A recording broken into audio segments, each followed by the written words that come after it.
ఎలా బతుకుతాడు? ఉన్న డబ్బులంతా ఎవడ ఖర్చు పెడేస్తాడో, ఏమైపోతాడో అని చాలా బాధపడి ఉంటాడు.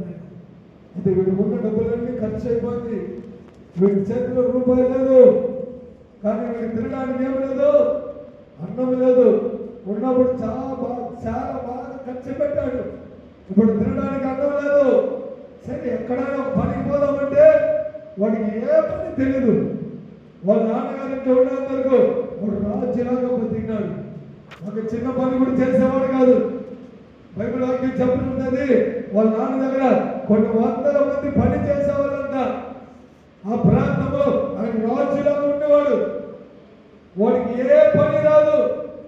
మనం కూడా వేసుకున్న బదులుగా ఉన్నంత కాలం మనం రాజులాగా ఉంటాము. మనకి ఏమున్నా ఏమై లేకపోయినా సమృద్ధిగా ఉంటాము. లేని సమయంలో కూడా దేవుడు మనకి సమృద్ధిగా సమకూరుస్తాడు. మన దేవుడు రాజులకు రాజు. ఆయన రాజులను నియమించేవాడు, నాయకులను నియమించేవాడు, యాజకులను నియమించేవాడు. ఆయన సర్వశక్తి కలిగిన దేవుడు. మన యేసు ప్రభు దగ్గర ఉన్నంత కాలం మనం రాజులు బిడ్డలుగా ఉంటాము. ఎప్పుడైతే యేసు ప్రభుకి దూరం అవుతామో, ఎప్పుడైతే తండ్రికి దూరం అవుతామో, సాతాను దగ్గరికి వస్తాడు.